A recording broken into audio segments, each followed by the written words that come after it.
Hello everyone, very good morning. कैसे हैं आप सब? उम्मीद करता हूँ अच्छे होंगे और अपनी तैयारी को कंटिन्यू कर रहे होंगे। तो फ्रेंड्स, आज का जो वीडियो है काफ़ी इंपॉर्टेंट होने वाला है आप सभी के लिए, क्योंकि इस वीडियो में हम बात करेंगे यहाँ पे स्टैब्लिशमेंट फाइनेंस और राजभाषा सेक्शन का क्वेश्चन, जो कि आपके रेलवेज़ का जो अभी हाल फिलहाल में एग्ज़ाम हुआ था, LDC 70% CBT for ACM assistant commercial manager. तो उसके क्वेश्चन पेपर को हमने आज उठाया है और इसको हम जो है तो डिस्कस करेंगे इस वीडियो में। यहाँ पूछा जा रहा है grievances of railway employees concerning their service matters including disciplinary proceedings में बी सबमिटेड टू।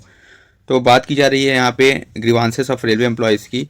तो grievances of railway employees for their service matters including disciplinary proceedings that should be submitted to head of the office. So option number B is the right answer. Head of the office, that is basically competent authority. Head of the office or competent authority. Okay, through proper channel और through कैसे होगा इसका जो travelling होगी, through departmental channel होगा, through departmental channel.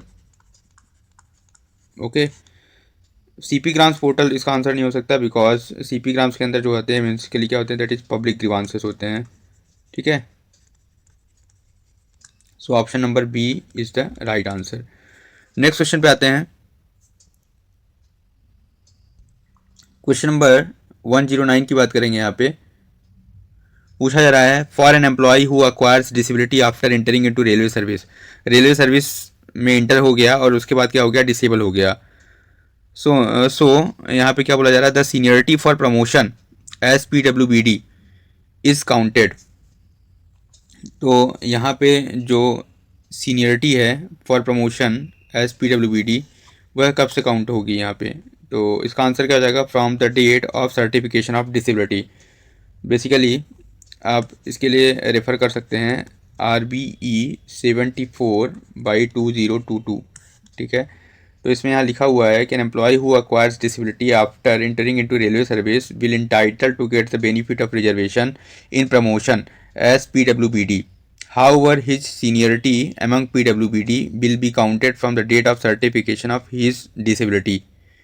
तो disability का मतलब यहाँ पे क्या हो गया, disability that means disability of 40% और मोर, डिसेबिलिटी ऑफ 40% और मोर इन द कैटेगरीज। ठीक है, और ये कैटेगरीज कौन सी कहाँ पे दी हुई हैं, तो बेसिकली इसकी जो डिसेबिलिटी की कैटेगरी है वह आपका दिया हुआ है सेक्शन नंबर 34। कौन सा, सेक्शन 34 क्लॉज 1। किसमें, पर्सन विथ डिसेबिलिटी एक्ट 2016। तो पर्सन विद डिसेबिलिटी एक्ट 2016 के जो सेक्शन 34 है उसमें जाएंगे आप, तो यहाँ पे डिसेबिलिटी की कैटेगरी कवर की गई है। ठीक है, तो उसके अकॉर्डिंग यहाँ पे देखना पड़ेगा। और यहाँ पे डिसेबिलिटी का जो परसेंटेज है वह 40% या उससे ज़्यादा होना चाहिए for getting the promotion. Next question पे आते हैं। क्वेश्चन नंबर 108 की बात करेंगे। इन रेलवे सर्विस कंडक्ट रूल्स 1966 की बात करेंगे। यहाँ पे सेक्शन नंबर 3C इसके बारे में बात कर रहा है, तो काफ़ी इंपॉर्टेंट क्वेश्चन है ये। सेक्शन 3C जो है बेसिकली यह अभिप्रेत है आपका जो सुप्रीम कोर्ट्स है उसकी गाइडलाइंस आपने पढ़ी होगी। सुप्रीम कोर्ट्स ने एक विशाखा गाइडलाइंस दी थी, Vishakha guidelines to ensure a safe and dignified working environment for a women employee. तो बेसिकली अब आप इसका इशारा समझ गए होंगे, that is prohibition of sexual harassment of working women. So option number B is the right answer. ठीक है, और रेलवे सर्विस कंडक्ट रूल 1966 जो है वह विथ इफेक्ट फ्रॉम कब से हैं, दैट इज़ 21 मार्च 1966। इस डेट को भी आप याद रखिए। ओके, वहीं अगर हम बात करें तो discipline and appeal rule, railway servants discipline and appeal rule 1968 ये कब से लागू हुए, दैट इज़ 1 अक्टूबर 1968। तो ये दोनों रूल आपको काफ़ी याद रखना है यहाँ पे। ओके, उसके अलावा अगर 3C हो गया, वहीं 3A की बात करें तो 3A nothing but a promptness and courtesy and 3B is nothing but a observation of government policies. Okay, so 3C that is prohibition of sexual harassment of working women। यहाँ पे जो एक और इम्पोर्टेंट है, रेलवे सर्विसेज के जो pension rules हैं, ठीक है, pension rules, railway services pension rules 1993 came into effect from 3 दिसंबर 1993, इसको भी आप याद रखिए, ठीक है। एनपीएस आपको पता होगा, कई बार पूछ लेता है, दैट इज व्हाट 1 जनवरी 2004, ये भी आपको पता होगा। और अगर हम बात करें कि रेलवेज़ में जो पेंशन का इंट्रोडक्शन हुआ, ठीक है, तो pension system for railway servants was introduced from 16 नवंबर 1957, तो ये भी आपको याद रखना है यहाँ पे, ठीक है। तो basically this is a pension system introduced first time for the railway servants, okay. तो ये काफ़ी इंपॉर्टेंट है, यहाँ पे कुछ कुछ डेट्स जो हैं तो काफ़ी इंपॉर्टेंट है। नेक्स्ट है क्वेश्चन नंबर 107 की बात करेंगे। Rail Shakti account is dealt by which bank for Indian Railways. तो Rail Shakti account is dealt by SBI bank. कौन सा बैंक है? That is SBI, State Bank of India. It is very important, SBI banking services for Indian Railways. तो basically SBI का जो ये rail Shakti account है, rail Shakti account के अंदर कुछ कुछ सर्विसेज जो है इन्होंने दी, लाइक एसबीआई का जो रेल शक्ति का प्रोग्राम है, ठीक है, इसमें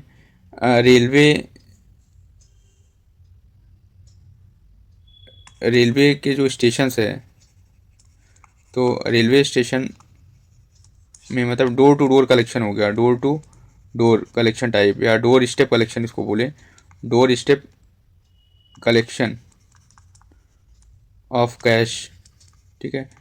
तो कैश का कलेक्शन होगा, है ना, एक डोर स्टेप पे फ्रॉम द रेलवे स्टेशन। तो यह एसबीआई की एक अच्छी पहल थी, ठीक है। दूसरा, आपको एसबीआई का रेलवे सैलरी पैकेज तो पता होगा, एसबीआई रेलवे सैलरी पैकेज, जिसके तहत जो है तो आपको लगभग 1 करोड़ का एक्सीडेंटल डेथ मिल रहा है। तो ये आपको पता होगा, बहुत सारे लोगों ने आपने ऑप्ट भी किया होगा, ठीक है। तो यह है मेनली जो है रेल शक्ति अकाउंट के तहत जो है, तो यह basically SBI banking services for Indian railways for door step cash collection from station, ठीक है। तो स्टेशन से जो है तो कैश कलेक्शन के लिए लाया गया एसबीआई बैंक द्वारा। नेक्स्ट क्वेश्चन है क्वेश्चन नंबर 106 की बात करेंगे यहाँ पे। Apportionment of earning is based on, it is very important, apportionment of earning. और अपॉर्चनमेंट ऑफ अर्निंग का जो फॉर्मूला है बेसिकली वह है रूट किलोमीटर। वह किसके बेस पर किया जाता है? That is based on route kilometre, okay. तो यहाँ रूट किलोमीटर का मतलब क्या हो गया कि यहाँ पे जो आपका पैसेंजर हो गया या गुड्स हो गया, उसका जो मूवमेंट होगा, ठीक है, वह एक जोनल रेलवे से दूसरे जोनल रेलवे में कितना ट्रैवल कर रहा है, ठीक है। That is suppose zonal railway 1, zonal railway 2, तो उसका जो शेयर होगा वो डिवाइड होगा, that is apportionment of earnings, okay. So उसके अकॉर्डिंग जो है तो फेयर रेवेन्यू जो होगा वह डिस्ट्रीब्यूट हो जाएगा उनके बीच में। लाइक सपोज अगर मैं बात करूँ यहाँ पे, ECOR एक जोन हो गया और NR एक जोन हो गया, ठीक है, दूसरा जोन हो गया। अब यहाँ से इनके बीच की डिस्टेंस अगर 1000 किलोमीटर है और ECOR की बाउंड्री जो है वह 300 किलोमीटर है, ओके। और ECOR पे कोई गुड्स जो है, सपोज आपका 100 करोड़ का कोई गुड्स यहाँ से बन रहा है, ठीक है, मतलब ओरिजिनेटिंग जो अर्निंग का ओरिजिनेशन है यहाँ से हो रहा है, ठीक है। तो basically ECOR total earning collected by ECOR, that is originating railway, ठीक है। तो ओरिजिनेटिंग रेलवे कौन होगा? ECOR होगा। अब यहाँ पे जो 30% है, that means what, 300 kilometre, 1000 kilometre में से 300 किलोमीटर ये चला यहाँ पे, तो इसकी जो 30% कमाई होगी that will kept by what, ECOR, ठीक है। दैट मीन्स व्हाट, 30 करोड़, क्योंकि यहाँ पे जो रूट किलोमीटर है उसका वह 30% है टोटल रूट किलोमीटर का। तो ये इस तरह से जो है तो अपॉर्चनमेंट ऑफ अर्निंग, तो apportionment of earning that means what, distance involve in each railways. So option number C is the right answer. Next है question number 105। The amount of extraordinary leave that one can avail without medical certificate is. तो यहाँ पे extra ordinary leave की बात की जा रही है without medical certificate, that is 3 months, okay. It is granted when no other leave is admissible with the employ, ठीक है, या एम्प्लॉय खुद राइटिंग में दे रहा है कि हमको UL चाहिए, तो ऐसी केस में जो है तो यहाँ पे एक्स्ट्राऑर्डिनरी लीव का प्रोविज़न है। और इसके अलावा एक एक्सटेंडेड EOL भी है, एक्सटेंडेड एक्स्ट्राऑर्डिनरी लीव की बात की जाती है। जैसे यहाँ पे 3 मंथ हो गया, तो यहाँ 6 से लेकर 18 महीने तक का जो प्रोविज़न है दिया हुआ है। और इसके लिए जो है तो आपको, क्योंकि यहाँ पे कोई मेडिकल सर्टिफिकेट नहीं चाहिए, लेकिन यहाँ पे विथ मेडिकल सर्टिफिकेट आपको यहाँ पे एक्स्ट्राऑर्डिनरी लीव 6 से 18 महीने तक का दिया जाएगा। लेकिन इसके लिए जो है तो आपके पास कुछ इलनेस होनी चाहिए। दैट मीन्स इलनेस के नाम पे, जैसे आपको कभी TB हो गया हो, या लेप्रोसी है, या कैंसर है, या कोई अब मेंटल सफरिंग है, कोई मेंटल इलनेस है, तो ऐसी कंडीशन में जो है तो आपको यहाँ से 6 से 18 महीने तक का एक्सटेंडेड EOL सैंक्शन हो सकता है। नेक्स्ट है क्वेश्चन नंबर 104 की बात करेंगे। At the time of retirement the retention of quarter is permitted on normal rent for the period of dash months. तो यहाँ पे बात हो रही है रिटायरमेंट की और रिटेंशन ऑफ क्वार्टर की, और कितने महीने तक के लिए। तो that is what 4 months eight normal rent. तो नॉर्मल रेंट पे 4 मंथ प्लस नेक्स्ट 4 मंथ जो मिलेंगे आपको, वह डबल किराया देना पड़ेगा ऑफ द नॉर्मल रेंट का। तो उस केस में जो है तो आपको एक्स्ट्रा रहने को मिल जाएगा। और इसके लिए जो है तो आपने पढ़ना चाहिए master circular number 49 retention of railway quarter. Okay, अगर किसी रेलवे स्टाफ का क्या हो गया, डिमाइस हो गया, सर्टेन अगर डेथ हो गया, तो इस केस में जो है तो डेट ऑफ डेथ, जब भी उसका डेथ का डेट है, उस डेट से उसको नेक्स्ट 24 मंथ्स तक के लिए जो है तो नॉर्मल रेंट पर जो है तो यहाँ पे आवास या क्वार्टर रिटेन कर सकता है वो, ठीक है।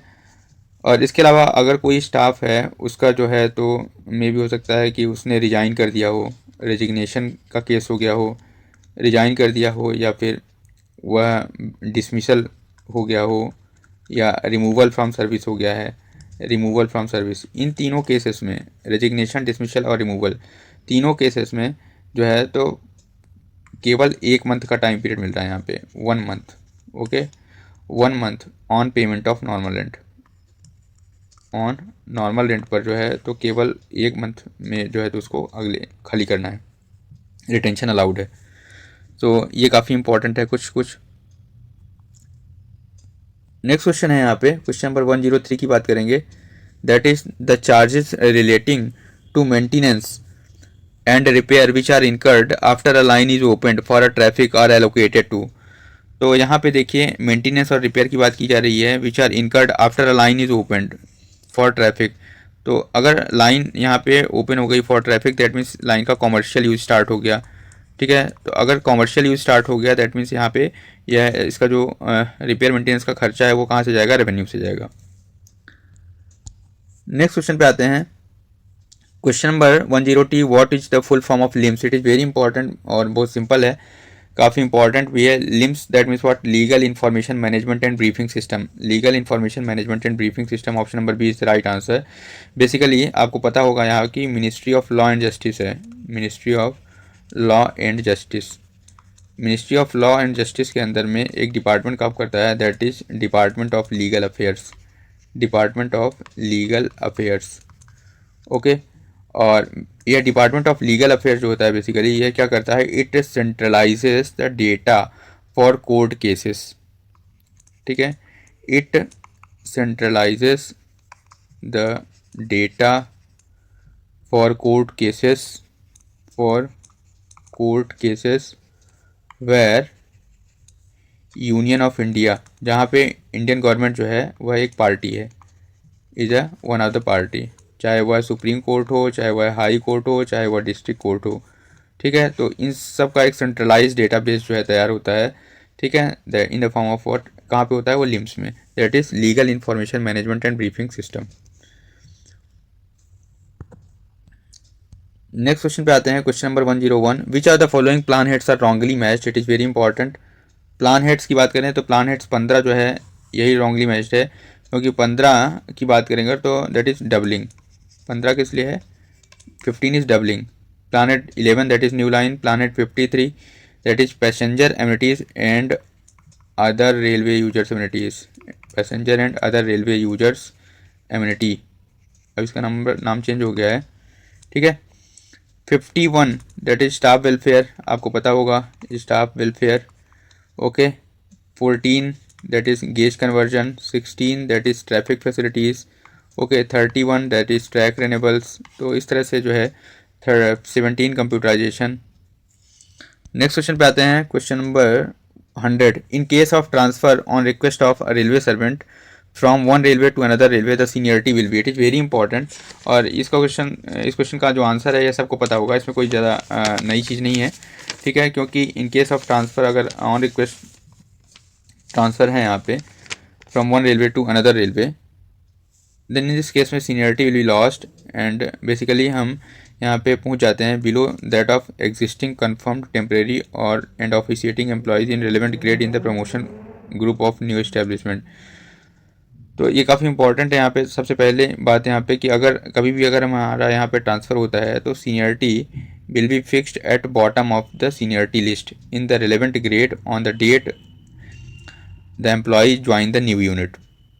और वह कहाँ पे प्लेस होता है?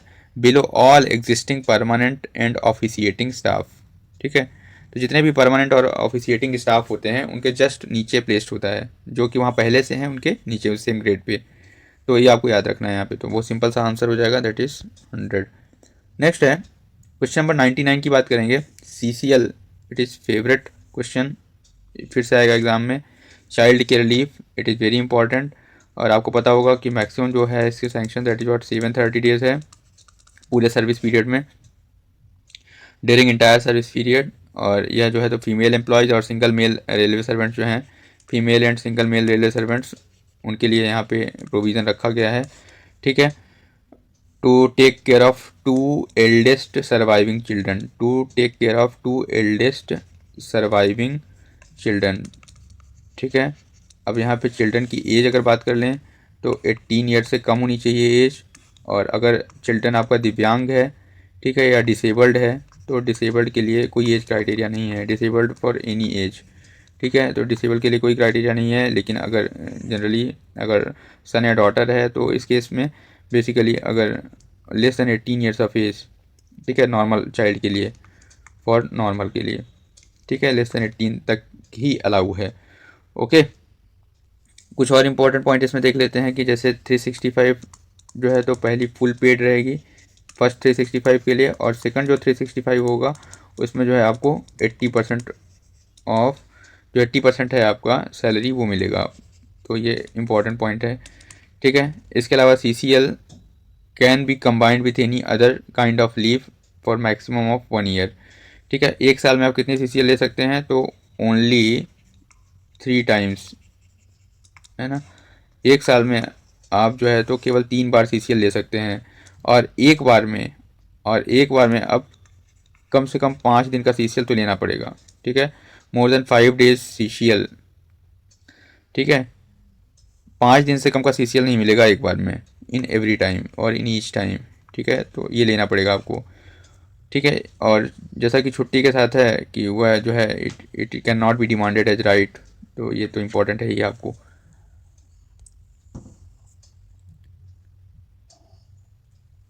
नेक्स्ट है question number 98, that is paternity leave should be sanctioned up to dash dash month from the delivery date. It is very important. Paternity leave के बारे में अगर बात करें यहाँ पे, तो that is paternity leave will be sanctioned with less than 2 surviving children. तो यहाँ भी जनरली क्या है, अगर 2 सर्वाइविंग चिल्ड्रन है तो उनके लिए ही पैटर्निटी लीव यहाँ पे मिलेगा आपको, ठीक है। और डेट ऑफ डिलीवरी जब हुई है, डेट ऑफ डिलीवरी से आपको 6 महीने के अंदर जो है तो इसको लेना है। तो यहाँ से 6 महीना इसका आंसर हो जाएगा। कितना आसान है, ठीक है। और इसका जो डिस्क्रिप्शन है अगर बात करें तो आपको पता होगा rule number 551 of Indian railway establishment code volume 1 chapter 5। तो यहाँ पे लिखा हुआ है लीव रूल्स, ठीक है। नेक्स्ट क्वेश्चन पे आते हैं, क्वेश्चन नंबर 97, बहुत इंपॉर्टेंट है। यहाँ पे बोला जा रहा है क्या कि money value present in the vacancy bank created by surrender of non gazetted post can not be use to create which are the following. It is very important. So यहाँ पे सबसे इंपॉर्टेंट कॉन्सेप्ट है vacancy bank का। तो vacancy bank होता क्या है सबसे पहले यहाँ पे देख लेते हैं। और ऑप्शन में दिया हुआ है कौन सा पोस्ट क्रिएट नहीं कर सकते, post of ASM, assistant station master, और post of that is track maintainer, और असिस्टेंट स्पोर्ट्स ऑफिसर, और नन ऑफ द अबव। तो बेसिकली वैकेंसी बैंक जो है एक मैकेनिज्म है जिसके थ्रू क्या होता है, monetary value of surrendered non gazetted post is credited to be use for creation of new essential post. अब यहाँ पे न्यू एजेंशियल पोस्ट का डेफिनेशन बेसिकली जो न्यू एजेंशियल पोस्ट है हमारी, न्यू एजेंशियल पोस्ट वह कौन सी है, तो basically it is like a safety category की जो पोस्ट हैं, जैसे ठीक है लाइक जो सेफ्टी कैटेगरी की पोस्ट हैं, सेफ्टी कैटेगरी या एजेंशियल ऑपरेशन जो बेसिकली ऑपरेशन के लिए एजेंशियल हैं, ठीक है। तो वो पोस्ट को क्रिएट करने के लिए जो है तो यहाँ पे उसका यूज़ किया जा सकता है। तो यहाँ से अगर हम बात करें तो अगर आपको कुछ भी नहीं पता है, केवल इतना पता है कि नॉन गजेटेड पोस्ट का ही जो है यहाँ पे क्रिएशन हो सकता है, तो यहाँ से भी आप ऑप्शन को एलिमिनेट कर सकते हैं, क्योंकि assistant sports officer is generally a group B post. Okay, group B post और यह गजेटेड पोस्ट है, ठीक है। तो ये ऑप्शन तो नहीं हो सकता, this option can not be possible because assistant sports officer is a gazetted post. So creation of gazetted post, अगर गजेटेड पोस्ट का क्रिएशन करना है तो इसमें जनरली हमको या तो रेलवे बोर्ड और मिनिस्ट्री ऑफ फाइनेंस का अप्रूवल चाहिए। तो रेलवे बोर्ड और मिनिस्ट्री ऑफ फाइनेंस का अप्रूवल मिलेगा तब जाके यह गजेटेड पोस्ट क्रिएट होगी।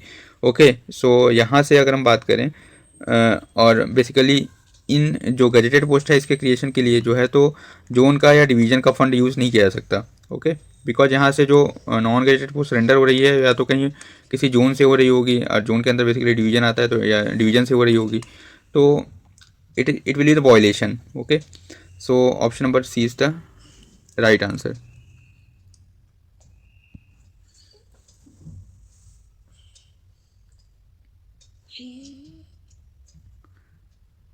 नेक्स्ट है क्वेश्चन नंबर 96 की बात करेंगे। Expenditure incurred on fuel for locos is variable cost, semi variable cost, fixed cost, और नन ऑफ द अबव। तो बेसिकली यहाँ पे बात करें अगर तो expenditure incurred on fuel for locos, ठीक है। तो फ्यूल और लोकोमोटिव दो चीज़ें हैं, लोको हो गया और फ्यूल हो गया, ठीक है। लोको अगर ज़्यादा रन करेगा तो फ्यूल का कंजम्पशन ज़्यादा होगा, फ्यूल कंजम्पशन विल इंक्रीज। अगर लोको स्टेबल रहेगा, खड़ा रहेगा, नहीं चलेगा, तो फ्यूल का जो कंजम्पशन होगा बिल्कुल नहीं होगा या जीरो होगा, ठीक है। तो इस केस में यहाँ पे डायरेक्ट जो है तो वेरिएबल है, वेरिएबल कॉस्ट होगा, ठीक है। लोगों के ऑपरेशन पर डिपेंड कर रहा है यहाँ पे। So variable cost because it fluctuates in direct proportion to the level of activity. Okay, so option number A is the right answer. Next है क्वेश्चन नंबर 95 की बात करेंगे। The consolidated fund of India is established under article dash dash constitution of India. It is very halwa question. Basically अगर हम जो funds of India की बात करें, गवर्नमेंट्स के जो फंड्स हैं, गवर्नमेंट के फंड्स हैं, वह तीन तरह के फंड्स हैं आपके, that is consolidated fund of India, और एक कॉन्टीजेंसी फंड ऑफ इंडिया, और एक पब्लिक, ठीक है, public account. Contingency fund of India that is 266 clause 1, ठीक है। जो consolidated fund of India that is 266 clause 1, contingency fund of India that is 267 clause 1, और public account of India that is 266 clause 2। Okay, 266 clause 1 के अंदर जो consolidated fund of India है उसमें basically हमारा जितना भी गवर्नमेंट का मनी है इन द फॉर्म ऑफ, चाहे वो डायरेक्ट टैक्स के फॉर्म हो या इनडायरेक्ट टैक्स का जितना भी अमाउंट, टैक्स का जितना भी कलेक्शन आ रहा है आपका, या गवर्नमेंट ने कहीं से लोन ले रखा है, ठीक है, या गवर्नमेंट ने लोन दे के कहीं से इंटरेस्ट ले रही है, तो ये सब जो कलेक्शन है वो कहाँ जा रहा है, direct consolidated fund of India पे जा रहा है, ठीक है। अब इससे अगर पैसा निकालना है तो इसको पैसा निकालने के लिए जो है पावर है वह कहाँ से, पार्लियामेंट के पास है। तो पार्लियामेंट के थ्रू ही इसमें जो है तो पार्लियामेंट की परमिशन पर ही इससे जो है तो मनी विड्रॉल किया जा सकता है। दूसरा कॉन्टीजेंसी फंड ऑफ इंडिया की बात करें तो कॉन्टीजेंसी बेसिकली नाम से पता चल रहा है कि कोई ऐसी एमरजेंट सिचुएशन आ गया, इमरजेंसी के लिए जो है तो है यहाँ पे भी जो विड्रॉल का पावर है that is president of India के पास है। पब्लिक अकाउंट ऑफ इंडिया की बात करें तो पब्लिक अकाउंट ऑफ इंडिया में बेसिकली आपका जो प्रोविडेंट फंड है, ठीक है, उसका पैसा, प्रोविडेंट फंड हो गया या पोस्टल इंश्योरेंस हो गया, ठीक है, postal insurance, national investment fund, ये सब जो है इनके जो पैसे हैं वो सब यहाँ पे पब्लिक अकाउंट ऑफ इंडिया में होता है। ओके, यहीं पे तो ऑप्शन क्या आ जाएगा, दैट इज आर्टिकल 266 क्लॉज 1। एक पोस्ट की बात कर लेते हैं यहाँ पे, CGA आपको पता होगा, that is controller general of account. It is very important, controller general of account, that is CGA।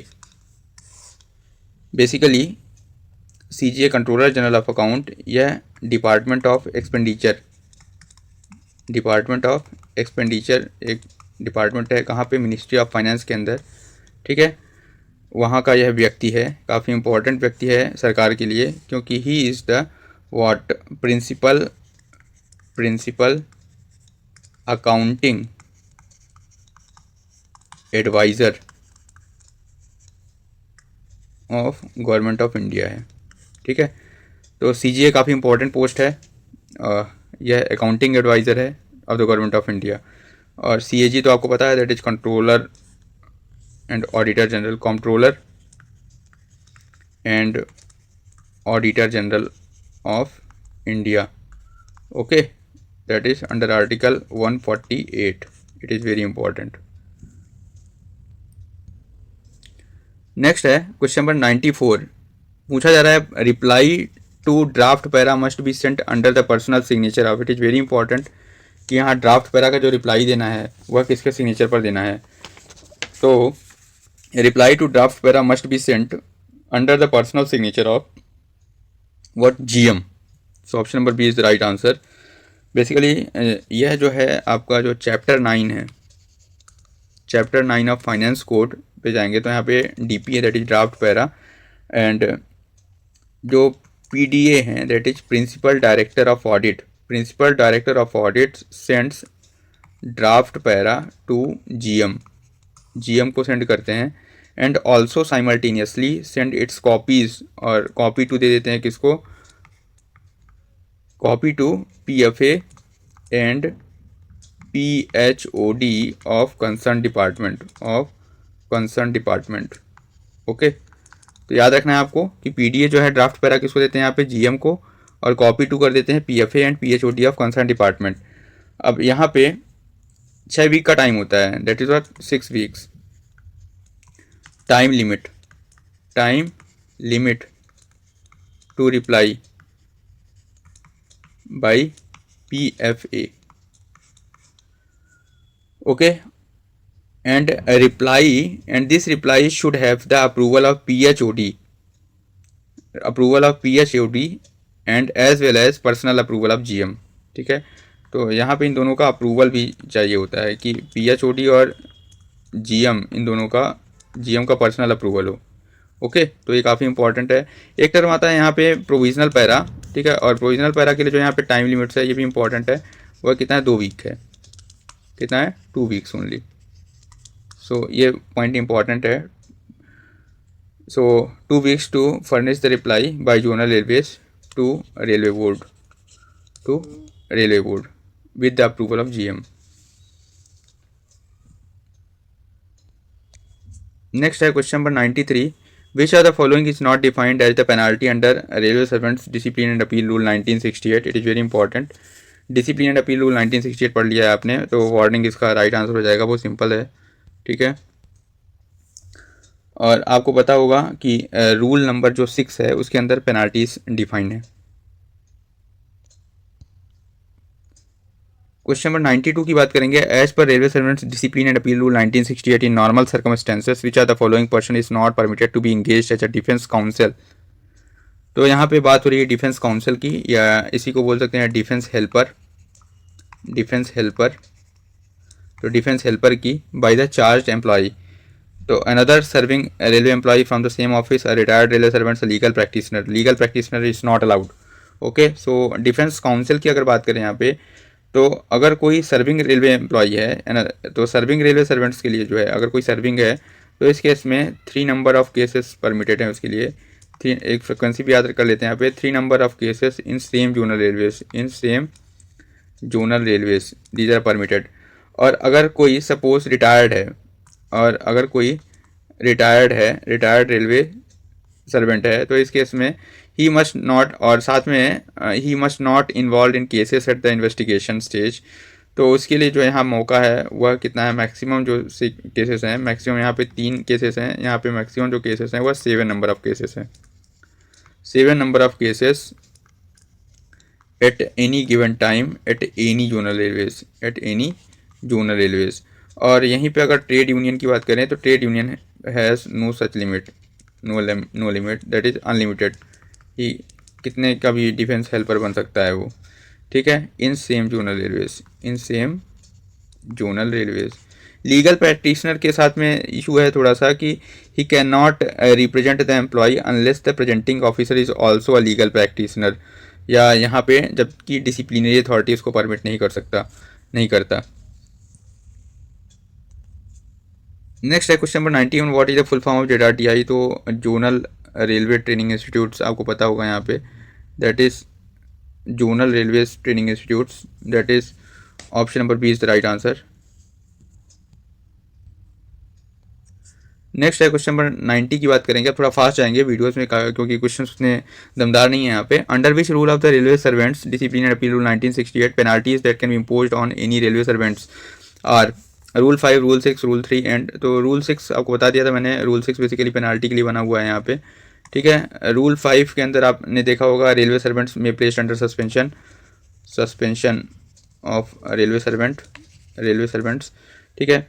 Rule 4 की बात करें अगर, तो रूल 4 के अंदर बेसिकली कौन सी हैं अथॉरिटीज़, कौन सी अथॉरिटीज़ हैं, authorities competent to place railway servant under suspension, वो दिया हुआ है। और यह डिटेल जो है अथॉरिटीज़ की वो दी हुई है शेड्यूल्स में। तो इसके लिए 3 शेड्यूल्स बने हुए हैं, आपको वो भी पता होना चाहिए, 1, 2, 3, ओके।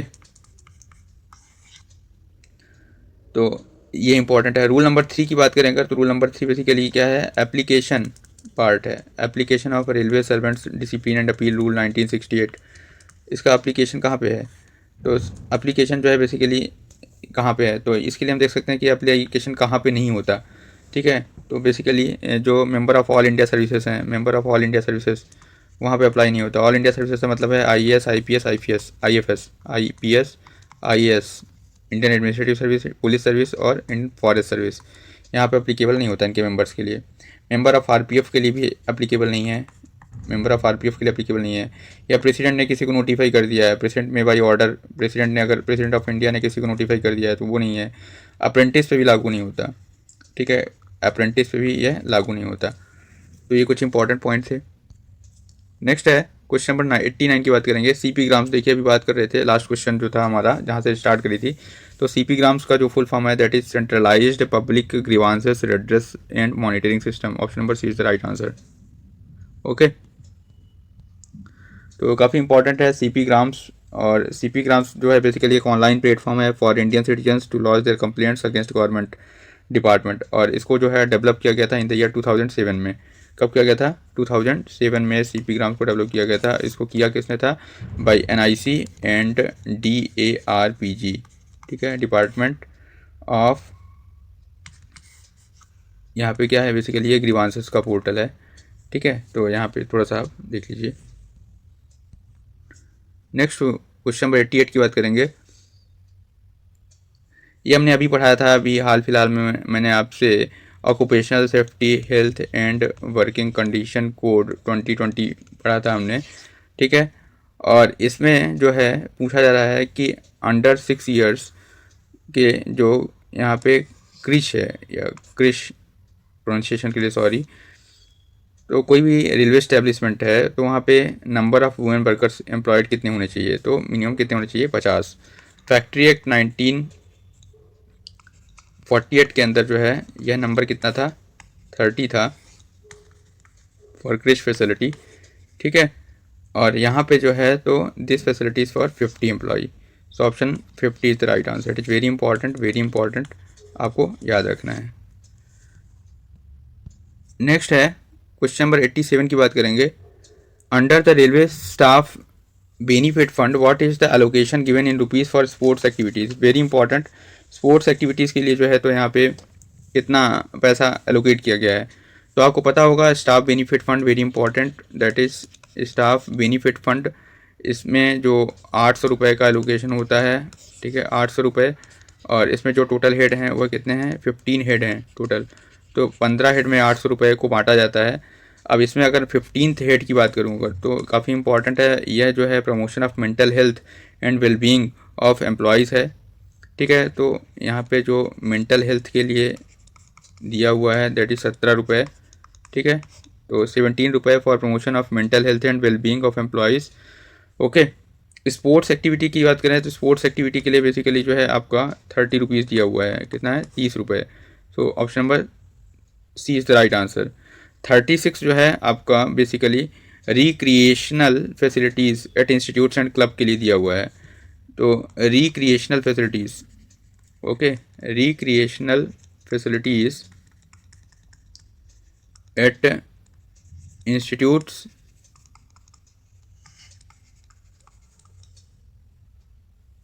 And clubs. 22 रुपीज़ जो है आपका स्काउट्स एंड गाइड्स के लिए है, स्काउट्स एंड गाइड के लिए जो है 22 रुपीज़ है। और यहीं पे आपका रिक्रिएशन अदर देन स्पोर्ट्स की बात करें तो 25 रुपये है, ठीक है। इंडिजिनस सिस्टम ऑफ मेडिसिन के लिए, indigenous system of medicine like homeopathy, इसके लिए जो है आपका 36 रुपये है, ठीक है। तो 36 रुपीज़ जो है तो दो जगह यहाँ पे, एक तो recreational facilities at institutes and club 36 and indigenous system of homoeopathy के लिए भी जो है आपको 36 रुपये का एलोकेशन किया हुआ है। और इसके लिए मास्टर सर्कुलर नंबर 4 रेफ़र कर सकते हैं, ठीक है। और chapter 8 of Indian railway establishment code volume 1 को रेफ़र कर सकते हैं। तो इट इज़ वेरी इंपॉर्टेंट।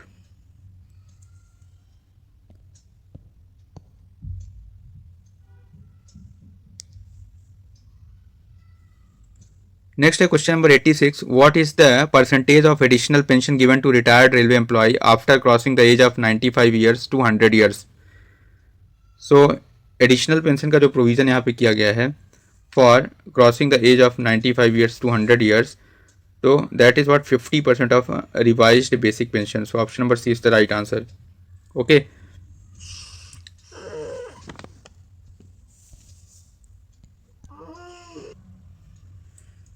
30% के लिए यहाँ पे एज का जो क्राइटेरिया अगर बात करें, 30% कब होगा, that is what for 85 to 90 years के लिए। 40% की बात करें तो 40% होगा 90 टू 95 के लिए, और 50% होगा फॉर 95 टू 100 के लिए, और 100 प्लस है अगर हो गए तो दैट इज़ फॉर 100%। ओके, और 80 से 85 के लिए अगर बात करें दैट इज़ 20%। तो ये था एडिशनल पेंशन।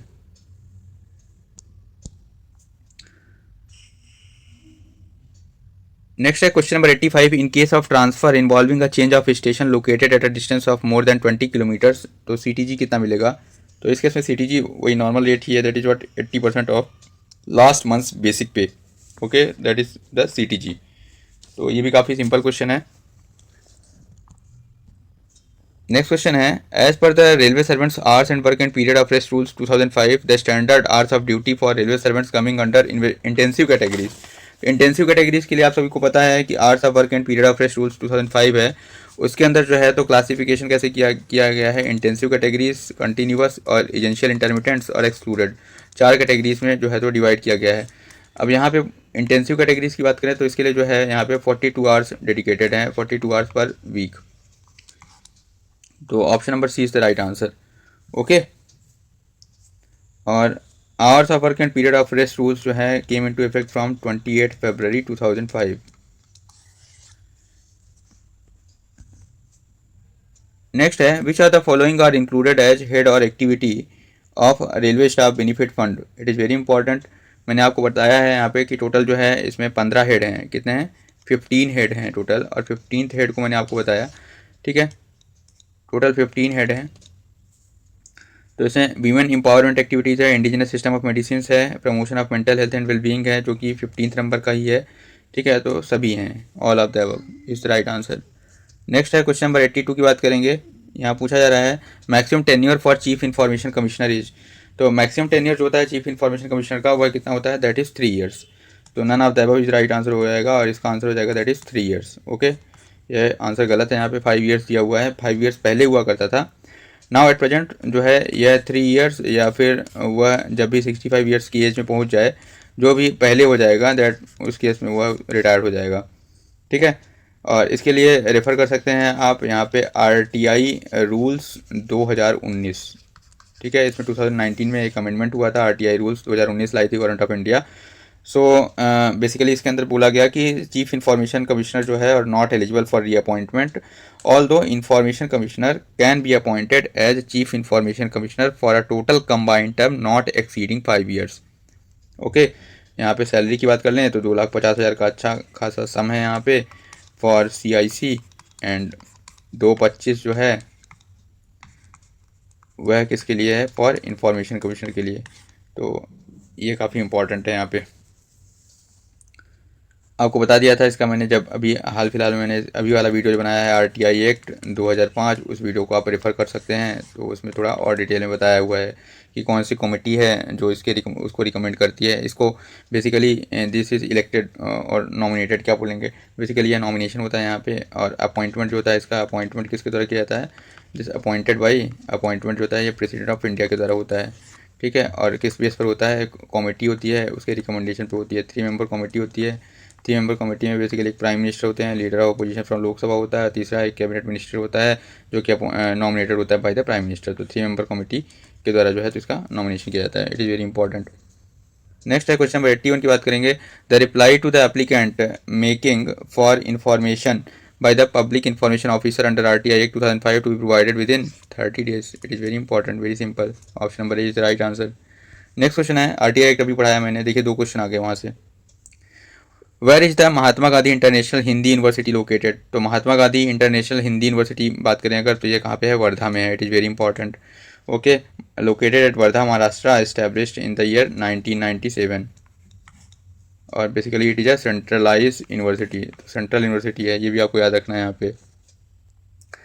नेक्स्ट है, where was the first world Hindi conference organise. तो first world Hindi conference, basically इसको बोलते हैं विश्व हिंदी सम्मेलन। तो विश्व हिंदी सम्मेलन कहाँ हुआ, पहला पूछा जा रहा है। तो पहला जो विश्व हिंदी सम्मेलन हुआ वह कहाँ हुआ, नागपुर में हुआ। और कब हुआ, तो 10 जनवरी 1975 से 12 जनवरी 1975। और विश्व हिंदी सम्मेलन 10 जनवरी 1975 को हुआ था, इसलिए हम वर्ल्ड हिंदी डे भी मनाते हैं, world Hindi day on 10th January each year. Okay, अब पहला जो सम्मेलन हुआ वह 10 जनवरी 1975 को हुआ, जिसको इनॉग्रेट किया गया by then prime minister Indira Gandhi के द्वारा। सेकंड जो कॉन्फ्रेंस हुआ वह मॉरिशस में हुआ। ठीक है, सेकंड जो कॉन्फ्रेंस हुआ था वह कहाँ हुआ था, मॉरिशस में, मॉरिशस में हुआ था। और अभी जो 12th कॉन्फ्रेंस हुआ है लेटेस्ट वाला, वह कहाँ हुआ है, फिजी में हुआ है। कहाँ हुआ है, फिजी में। और कब से कब तक, 15 से 17 फरवरी 2023। ठीक है, 15 फरवरी से 17 फरवरी 2023 को हुआ था, 2023 में जो है, तो अभी हाल फिलहाल में हुआ फिजी में। कहाँ पे हुआ, फिजी में। 10th वाला जो कॉन्फ्रेंस हुआ था वह भोपाल में हुआ था, ये भी काफ़ी इंपॉर्टेंट है। 10th वाला कॉन्फ्रेंस भोपाल में हुआ था इन द ईयर 2015। ओके, इसको भी आपको याद रखना है। तो इसका आंसर हो जाएगा नागपुर। नेक्स्ट क्वेश्चन है, दैट इज़ क्वेश्चन नंबर 78। ये आप सबको पता है तो मैं ज़्यादा इस पर बात नहीं करता। अवार्ड जो है प्रमोशन स्टोरी ड्रामा ऐसे, इसके लिए जो है तो प्रेमचंद अवार्ड दिया जाता है।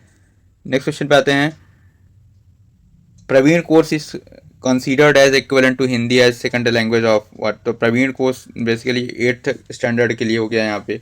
ठीक है, it is very simple question.